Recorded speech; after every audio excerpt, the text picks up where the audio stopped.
கஞ்சா கருப்பு அவர்களுக்கு எதிர்வினையை சந்திப்பாருன்னு அவர் என்ன பொத்தம்பொதுவா ரிலேஷனோட போறாங்க.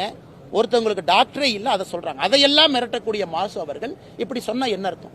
அதனால தயவு செஞ்சு டிபேட் பண்ணலாம். ஒரு பக்கம் நான் உட்கார்றேன், ஒரு பக்கம் கஞ்சா கருப்பன் உட்கார வைப்போம், இன்னொரு பக்கம் நீங்க உட்காருங்க, இன்னொரு பக்கம் கால்பந்தாட்ட வீரர் பிரியாவோட அப்பாவை கூப்பிடுவோம், இன்னொரு பக்கம் தென்காசி 4 வயது சிறுவனுடைய தந்தை தாயை கூப்பிடுவோம். எல்லாம் உட்காந்து டிபேட் பண்ணுவோம், வட்டமேஜை மாநாடு போடுவோம்.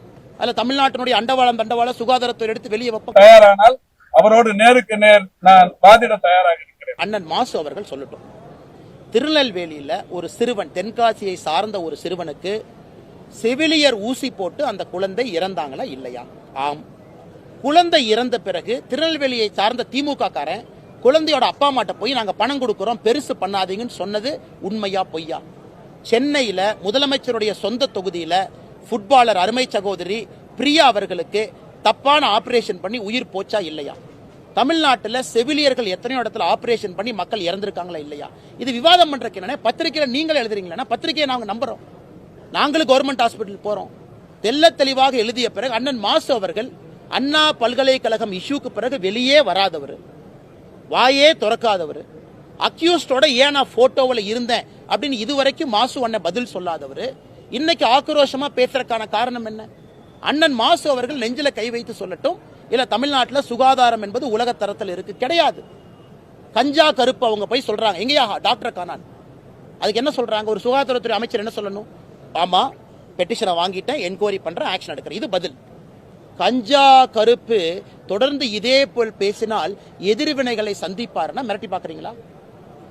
இதே மாசு அவர்கள் கஞ்சா கருப்பண்ண பத்தி என்ன சொன்னார்? ஆனா எல்லாருக்கும் சொல்ற உரிமை இருக்குன்னா கஞ்சா கருப்பண்ண சொன்னது பொய்னு ப்ரூவ் பண்ணிட்டு அமைச்சர், அது வேற. அது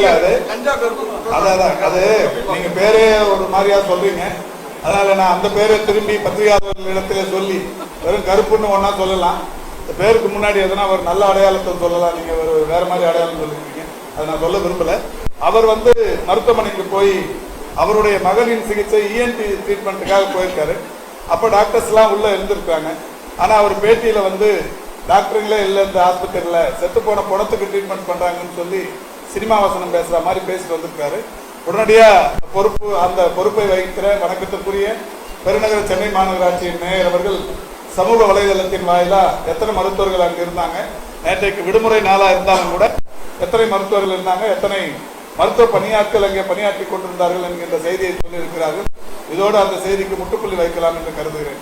இதுக்கு மேல கலர்னா அவருக்கு தான் பாதிப்பு. நடவடிக்கை எடுத்து அது 1-2 தான். ஆனா இங்க இந்த துறையில 20,000 மருத்துவர்கள் இருக்காங்கன்னா 20,000 மருத்துவர்களுமே சேவை நோக்கத்தோடு தான் அதை செய்வாங்க.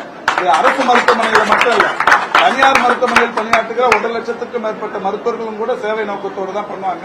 அதனால தேவையில்லாம அந்த சர்ச்சையை நாம எழுப்பி நல்ல சேவையை பண்ணிட்டு உங்களோட மனசை சீர்குலைச்சிடக்கூடாது. திருநெல்வேலி அரசு மருத்துவமனையில ஊசி போட்டு குழந்தை ஒன்று இறந்ததுன்னு சொல்லி அண்ணாமலை இருக்காரு. அதே போல கையால் ஆகாத அமைச்சர்னு சொல்லி அமைச்சர் பாஜக மாநில அண்ணாமலை அமைச்சர், அது திமுக சார்பில் இழப்பீடு கொடுக்குறாங்க. அப்ப அது தொடர்பான ஒரு இல்ல, அதாவது அவரு கையால் ஆகாத அமைச்சர்னு அவர் சொல்லல. நீங்க ஏதோ ஆசைப்பட்டு அந்த வார்த்தையை சொல்லிருக்கீங்க. நானும் படிச்சேன் அவருடைய அறிக்கையை. நன்றி பத்திரிகையாளர்களுக்கு. ஆனா அமைச்சர் என்ன செய்து கொண்டிருக்கிறாருன்னு சொல்லியிருக்கிறாரு. நீங்க அது அடிஷனலா 2 வார்த்தையை சேர்த்துருக்கீங்க, பரவாயில்ல, எனிவே தேங்க்ஸ். ஆனா நான் என்ன செய்து கொண்டிருக்கிறேன் என்பதை நான் தினந்தோறும் பத்திரிகையாளர்களிடத்தில் சொல்லிக் கொண்டிருக்கிறேன். என்னுடைய சமூக வலைதளத்தில் தினந்தோறும் 7-8 பதிவுகள் வருகிறது. காலை தொடங்கி மாலை வரை என்னுடைய ஒவ்வொரு மணி நேர பணியும் ஒவ்வொரு நிமிட நேர பணியும் கூட என்னுடைய சமூக வலைதளத்தில் பதிவிட்டுக் கொண்டிருக்கிறேன். அநேகமாக அண்ணாமலை அந்த என்னுடைய சமூக வலைதளத்தில் இல்லை என்று நான் கருதுகிறேன். இல்லாமல் இருந்தால் மா சுப்பிரமணியம் என்கின்ற பெயரோடு இருக்கிற என்னுடைய சமூக வலைதளத்தை அவர் பின்தொடர்வாரானால் நிச்சயம் தினந்தோறும் நான் இந்த துறைக்கும் தமிழக மக்களுக்கும் சுகாதாரத்துறையின் சார்பில் ஆற்றிக் கொண்டிருக்கிற பணிகளை அறிந்து கொள்ள முடியும். இன்னொன்று, அவருக்கு இதற்கு மேல் நான் பதில் சொல்ல விரும்பவில்லை. காரணம், அதாவது பொருந்தாத காரணங்களை தொடர்ந்து சொல்வது என்பது அவருக்கு வாடிக்கையான ஒன்று. கடந்த 2 நாட்களுக்கு முன்னால் கூட நல்ல மனிதர் கஞ்சா கருப்பு, அவருக்கு கூட இவர்களால் நல்லது செய்ய முடியவில்லை என்று சொன்னார்.